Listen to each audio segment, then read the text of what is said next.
నీటి ఊటను బయటకు పంపేదలా అనే దానిపై మంత్రులు అధికారులు చర్చిస్తున్నారు. అయితే సహాయక చర్యలకు మట్టి నీరు అడ్డుపడుతున్నాయి. టన్నెల్ పై నుంచి తవ్వకాలకు అవకాశం ఉందా లేదా, సైడ్ నుంచి డ్రిల్లింగ్ సాధ్యమేనా అనేది పరిశీలిస్తామని మంత్రులు ఉత్తమ్, జూపల్లి తెలిపారు. సొరంగంలో బురద నీటి ప్రవాహాన్ని ఆపడానికి ప్రత్యామ్నాయ ఏర్పాట్లను అధికారులు ప్రారంభించారు. ప్రమాదం జరిగిన ప్రాంతంలో శిథిలాలను తొలగించే పనిలో ఉన్నారు. మంత్రులు ఉత్తమ్ కుమార్ రెడ్డి, జూపల్లి కృష్ణారావు రెస్క్యూ ఆపరేషన్ పర్యవేక్షిస్తున్నారు.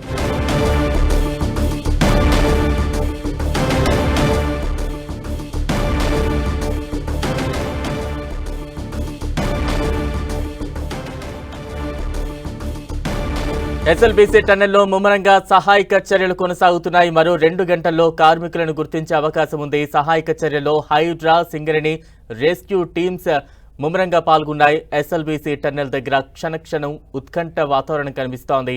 దానికి సంబంధించిన బ్రేకింగ్ న్యూస్ చూస్తూ ఉన్నాం. ఎస్ఎల్బీసీ టన్నెల్లో సహాయక చర్యలు కొనసాగుతున్నాయి. ఇక తాజా అప్డేట్స్ అందించేందుకు మా ప్రతినిధి రాఘవేంద్ర సిద్ధంగా ఉన్నారు. రాఘవేంద్ర,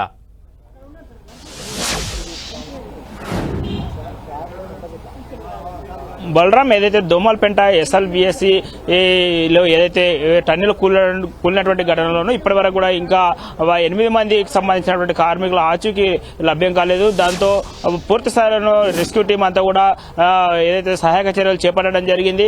ఎన్డీఆర్ఎఫ్ బృందాలంతా కూడా లోపలికి వెళ్ళినటువంటి క్రమంలోనూ అక్కడ పూర్తి స్థాయిలోనూ వారిని బయటికి తీసుకొచ్చేటువంటి క్రమంలోనూ చేస్తున్నటువంటి సహాయక చర్యలు ఇంకా గంటకు ఒక ఉత్కంఠంగా మారుతున్నాయని కూడా చెప్పవచ్చు. అయితే ఇప్పటికే మంత్రులు ఉత్తమ్ కుమార్ రెడ్డి, అదేవిధంగా జూపల్లి కృష్ణారావు, అది ఇద్దరు కూడా అక్కడనే ఏదైతే టన్నెల్ దగ్గరనే ఉన్నారో వాళ్ళందరూ కూడా అక్కడ సహాయక చర్యల్లో పాల్గొని ఖచ్చితంగా వాళ్ళని తీసుకొచ్చేటటువంటి క్రమంలో భాగంగా అక్కడ ఎన్డీఆర్ఎఫ్ బృందాలతో పాటు అధికారులను కూడా సమీక్ష సమావేశం ఏర్పాటు చేసుకుని ఎప్పటికప్పుడు వాళ్ళతో రివ్యూ జరుపుతున్నారు. అయితే ఇదే క్రమంలోనే దాదాపు 14 కిలోమీటర్ల వరకు కూడా ఎన్డీఆర్ఎఫ్ బృందం చేరుకున్నది. అయితే ఆ 14 కిలోమీటర్ల తర్వాత దాదాపు 100 మీటర్ల వరకు పూర్తి స్థాయిలోనూ టన్నెల్ అంతా కూడా అక్కడ నీరు ఆగి ఉండడంతోనూ ఏదైతే సహాయక చర్యలకు వెళ్లాల్సినటువంటి వారికి కొంత ఆటంకం కలుగుతుందని కూడా చెప్తున్నారు. అయితే ఆ నీరునంతా కూడా బయటికి తోడేటటువంటి చర్యలు చేపట్టడం కూడా జరిగింది. అయితే ఆ ఒండుమట్టిని అంతా కూడా ఏదైతే ఆ బురదనంతా కూడా క్రన్వేర్తో బెల్ట్ సహాయంతోనో అక్కడ నుంచి బయటికి తోడే అవకాశం ఉండేది. కానీ పూర్తి స్థాయిలో విద్యుత్ సరఫరా నిలిచిపోవడంతోనూ ఆ ప్రక్రియ అది సజావుగా జరగట్లేదు. దీంతో అక్కడ ఉన్నటువంటి ఒండుమట్టిని అంతా కూడా మాన్యువల్ గా తీసేటటువంటి అవకాశం ఉంటుంది.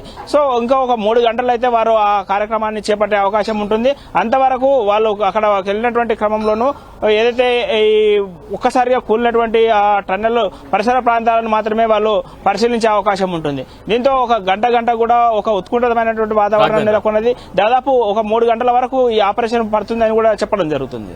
రాఘవేంద్ర, అంటే టన్నెల్లో సహజంగానే కొంత ఆక్సిజన్ లెవెల్స్ తక్కువగా ఉంటుంటాయి. అలాంటిది ఇప్పటికీ ప్రమాదం జరిగి 30 గంటల పైనే అయిపోతోంది. లోపల ఉన్న 8 మంది కార్మికుల ఆరోగ్య పరిస్థితి ఏ రకంగా ఉంటుంది? వారికి ఏమైనా ప్రత్యామ్నాయ ఏర్పాట్లు అంటే ఆక్సిజన్ ఏమైనా లోపలికి సప్లై చేసే విధంగా ఏమైనా చర్యలను చేపడుతూ ఉన్నారా? అయితే టన్నెల్లో చిక్కుకున్నటువంటి వారికి ఎలాంటి ఆక్సిజన్ కానీ ఎలాంటి సౌకర్యాలు కానీ ఇంతవరకు కూడా అందలేదు. ఎందుకంటే ఇంతవరకు ఉన్న దాదాపు రాత్రి వెళ్ళినటువంటి రెస్క్యూ టీం కూడా 14 కిలోమీటర్ల వరకే వెళ్లి రిటర్న్ రావడం జరిగింది. ఆ సంఘటన స్థలం వరకు పూర్తిగా రెస్క్యూ టీం కూడా వెళ్ళలేకపోయింది. కాబట్టి వారికి ఎలాంటి సహాయక చర్యలు ఇంతవరకు కూడా అందలేదు. కొంతవరకు వాళ్ళ ఏదైతే చిక్కుకున్నటువంటి కార్మికుల పట్ల కూడా కొంత ఆందోళన కలిగించే అంశంగానే మారింది. ఈ ఎలాంటి సహాయక చర్యలు వాళ్ళకు పూర్తి స్థాయిలో అందలేదు. వాళ్ళ నుంచి ఎలాంటి సౌండ్స్ కానీ అలాంటి ఏమి కూడా వినిపించట్లేదు. కనుక కొంతవరకు వాళ్ళ ఏదైతే చిక్కుకున్నటువంటి కార్మికుల పట్ల కూడా ఆశలు సన్నగిల్లుతున్నాయన్నటువంటి వార్తలు అయితే వినిపిస్తున్నాయి. అయినప్పటికీ వేగవంతంగా ఏదైతే చర్యలు చేపడితే ఖచ్చితంగా వారిని కొంతవరకైనా సురక్షితంగా బయటికి తీసుకొచ్చేటటువంటి అవకాశం ఉంటుందని చెప్పేసి అధికారులు అంచనా వేస్తున్నారు. ఇప్పటికే సింగరేణికి సంబంధించినటువంటి టీం అంతా కూడా రెస్క్యూ టీం చేరుకున్నది. అదేవిధంగా ఎన్డీఆర్ఎఫ్, ఎస్డీఆర్ఎఫ్, అదేవిధంగా అంటే ఈ 8 మంది కార్మికులు ఎవరైతే లోపల చిక్కుకున్నారో వారు ఎంత డిస్టెన్స్ లోపల ఉన్నారో ఏమైనా గుర్తించారా?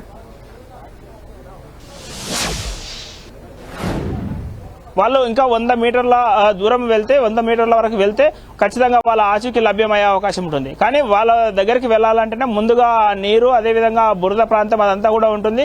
దాన్ని క్రాస్ చేయడానికి ఫిషరీస్ సంబంధించినటువంటి డిపార్ట్మెంట్ వాళ్ళ బోట్ల ఇది, అదేవిధంగా టర్మకోల్ కు సంబంధించినటువంటి వాటి, అదేవిధంగా ఖాళీ టైర్స్ ను కూడా అంటే గ్రిప్ ఉండడానికి వాళ్ళకి కావాల్సినటువంటి సామాగ్రిని అంతా కూడా ఎన్డీఆర్ఎఫ్ బృందానికి జిల్లా స్థాయి అధికారులు అంతా కూడా వారికి ఇవ్వడం జరిగింది. ఆ సామాగ్రి సహకారాలతోనే వాళ్ళు సంఘటన స్థలానికి చేరుకున్నటువంటి అవకాశం కూడా ఉంటుందని కూడా చెప్పవచ్చు. అంటే మొత్తం ఎన్ని బృందాలు